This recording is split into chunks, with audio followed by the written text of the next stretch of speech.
विपत्ति के समय काम आने वाले धन की रक्षा करें, धन से स्त्री की रक्षा करें और अपनी रक्षा धन और स्त्री से सदा करें। अर्थात संकट के समय धन की जरूरत सभी को होती है, इसलिए संकट काल के लिए धन बचाकर रखना उत्तम होता है। धन से अपनी पत्नी की रक्षा की जा सकती है। अर्थात यदि परिवार पर कोई संकट आए तो धन का लोभ नहीं रखना चाहिए, परंतु यदि अपने ऊपर कोई संकट आ जाए तो उस समय उस धन व स्त्री दोनों का ही बलिदान कर देना चाहिए। आगे श्री चाणक्य कहते हैं कि आपत्ति से बचने के लिए धन की रक्षा करें, क्योंकि पता नहीं कब आपदा आ जाए और लक्ष्मी तो चंचल है। संचय किया गया धन कभी भी नष्ट हो सकता है। श्री चाणक्य कहते हैं कि जिस देश में सम्मान नहीं, आजीविका के साधन नहीं, बंधु बांधव अर्थात परिवार नहीं और विद्या प्राप्त करने के साधन नहीं, वहां हमें कभी भी नहीं रहना चाहिए। अगले श्लोक में श्री चाणक्य कहते हैं कि जहां धनी, वैदिक ब्राह्मण, राजा, नदी और वैद्य ये 5 न हो, वहां एक दिन से भी ज्यादा नहीं रहना चाहिए। भावार्थ यह है कि जिस जगह पर इन 5 का अभाव हो, वहां मनुष्य को एक दिन भी ठहरना उत्तम नहीं होगा।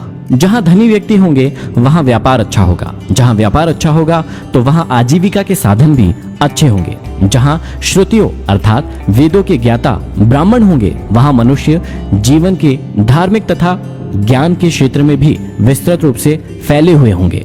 जहां स्वच्छ जल की नदियां होंगी, वहां जल का अभाव नहीं रहेगा और जहां कुशल वैद्य होंगे, वहां बीमारी पास में नहीं आ सकती। आगे श्री चाणक्य कहते हैं कि जहां जीविका, भय, लज्जा, चतुराई और त्याग की भावना ये 5 चीज ना हो, वहां के लोगों का साथ कभी ना करें। श्री चाणक्य कहते हैं कि जिस स्थान पर जीवन यापन के साधन ना हो, जहां सदैव भय की परिस्थिति बनी रहती हो, जहां लज्जाशील व्यक्तियों की जगह बेशर्म और खुदगर्ज लोग रहते हो, जहां कला कौशल और हस्तशिल्प का सर्वदा अभाव हो और जहां के लोगों के मन में जरा भी त्याग और परोपकार की भावनाएं ना हो, वहां के लोगों के साथ ना तो रहें और ना ही उनसे कोई व्यवहार रखें। श्री चाणक्य कहते हैं कि नौकरों को बाहर भेजने पर, भाई बंधुओं को संकट के समय तथा दोस्तों को विपरीत परिस्थितियों में और अपने स्त्री को धन के नष्ट हो जाने पर परखना चाहिए, अर्थात उनकी परीक्षा लेनी चाहिए। चाणक्य ने समय समय पर अपने सेवकों, भाई बंधुओं, मित्रों और अपनी स्त्री की परीक्षा लेने की बात कही है। समय आने पर ये लोग आपका किस प्रकार साथ देते हैं या देंगे, इसकी जांच उनके कार्यों से ही होती है। वास्तव में संसार में मनुष्य का संपर्क अपने सेवकों, मित्रों और अपने निकट रहने वाली अपनी पत्नी से होता है। यदि ये लोग छल करने लगे तो जीवन दुभर हो जाता है।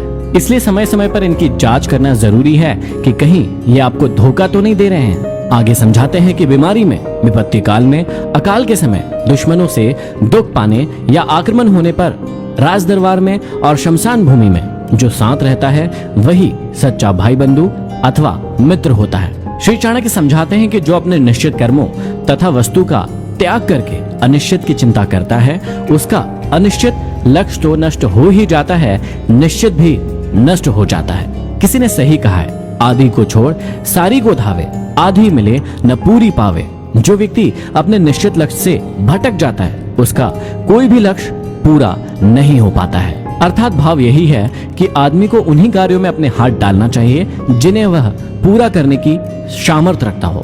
आगे श्री चाणक्य कहते हैं कि बुद्धिमान इंसान को अच्छे कुल में जन्म लेने वाली कुरूप कन्या से भी विवाह कर लेना चाहिए, परंतु अच्छे रूप वाली नीच कुल की कन्या से विवाह नहीं करना चाहिए, क्योंकि विवाह संबंध समान कुल में ही श्रेष्ठ होता है। लंबे नाखून वाले हिंसक पशुओं, नदियों, बड़े बड़े सींग वाले पशुओं, शस्त्रधारियों, स्त्रियों और राज परिवारों का कभी भी विश्वास नहीं करना चाहिए।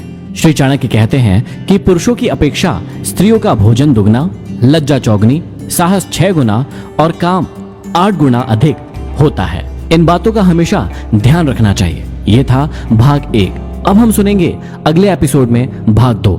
आप सुन रहे हैं कुकू FM MD मोटिवेशन के साथ।